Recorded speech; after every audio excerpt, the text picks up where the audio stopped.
زندگی جبر مسلسل کی طرح کاٹی ہے، کس جرم کی پائی ہے سزا یاد نہیں۔ 8 ارب 71 کروڑ روپے کی پھر ضرورت پڑ گئی ہے جی ڈسکوز کو، یعنی بجلی کی تقسیم کار کمپنیوں کو، اور انہوں نے نیپرا میں پھر چٹھی ڈال دی ہے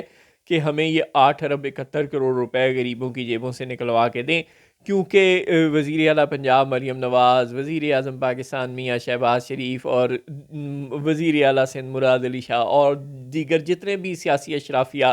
کے گماشتے اس ملک پر مسلط ہیں، ان سب کی مہربانیوں سے اور پالیسیوں سے اب عمرہ تو سارے کے سارے سولر پینلز پر شفٹ ہوتے چلے جا رہے ہیں۔ لے دے کر ایک غریب ہی بچ رہا ہے جو وابڈا کی بجلی استعمال کر رہا ہے، آئی پی پیز کی بجلی استعمال کر رہا ہے، اور نتیجتاً جب عمرہ اس سسٹم سے، وابڈا کے سسٹم سے نکلتے جا رہے ہیں اور اپنی دنیا آپ پیدا کر رہے ہیں، یعنی سولر پینلز پر شفٹ ہوتے چلے جا رہے ہیں، تو ویسے وابڈا کی تو، آئی پی پیز کی تو جو صلاحیت ہے بجلی پیدا کرنے کی، وہ اتنی کی اتنی ہی ہے، وہ تو کم نہیں ہو گئی۔ لہٰذا پھر کیپیسٹی چارجز کا بوجھ عوام پر اور بڑھتا چلا جا رہا ہے، یعنی اگر پہلے کیپیسٹی چارجز پے کرنے والوں کی تعداد 1000 تھی فرض کریں، تو اب وہ 90 80 70 ہر مہینے کم ہوتی چلی جا رہی ہے، اور کیپیسٹی چارجز اتنے کے اتنے ہی ہیں۔ لہٰذا پہلے جو پیسے 100 لوگوں میں تقسیم ہوتے تھے، اب وہ پیسے 70 لوگوں میں تقسیم ہوتے ہیں۔ تو اب آپ خود سوچیں کہ 70 لوگوں پر بوجھ زیادہ پڑے گا۔ جب بوجھ زیادہ پڑے گا تو پھر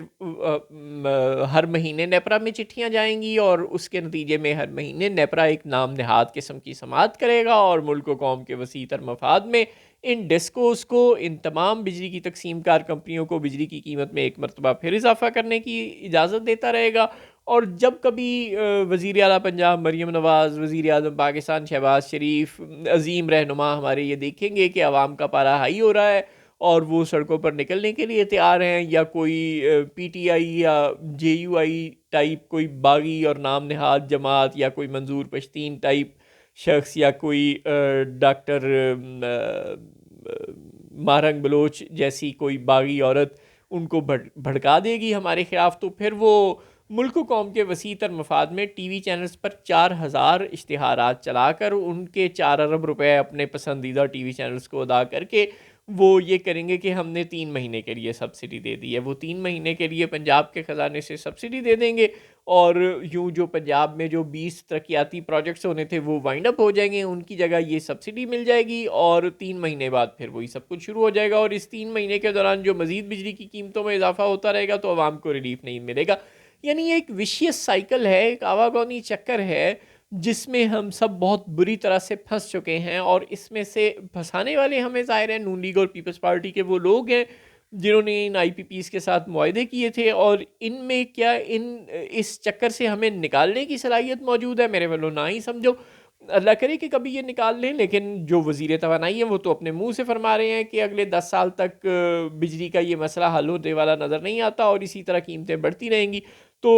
حالانکہ 2028-29 میں یہ آئی پی پیز میں سے بیشتر کے ساتھ ہمارے جو کانٹریکٹس ہیں وہ ختم ہو جائیں گے، لیکن وہی بات کہ کیا 2028-29 تک ہم اس قابل ہو جائیں گے کہ ہمارے پاس آلٹرنیٹ ریسورس ہو، کوئی آلٹرنیٹ انرجی کا سورس ہو، کوئی ہم نے 10-15 جو سولر پارک ہیں وہ بنا لیے ہوں، کوئی ونڈ مل کے سے بجلی پیدا کرنے کا طریقہ بنا لیا ہو، کوئی ہائیڈرو الیکٹریسٹی پیدا کرنے کے لیے، کوئی اٹامک انرجی پیدا کرنے کے لیے ہم نے کوئی پلانٹ لگا لیے ہوں۔ ظاہر ہے ایسا نہیں ہوگا، اور 2028-29 کے بعد بھی ہم دوبارہ ان آئی پی پی سے نئے معاہدے کر لیں گے، اور پھر مزید اپنے آپ کو گروی رکھتے چلے جائیں گے۔ لہٰذا اب آپ کے پاس کوئی حل نہیں ہے ان کو، نیپرا والوں کو مزید 8 ارب 71 کروڑ روپے دینے کے لیے۔ لہٰذا آپ ایک مرتبہ پھر تیاری کس لیں بھیٹ دینے کے لیے ان حکمرانوں کو، کیونکہ یہ ہم پر بہت اچھی حکومت کر رہے ہیں، ہم پر بہت سارے احسانات کر رہے ہیں، تو اس احسان کے نتیجے میں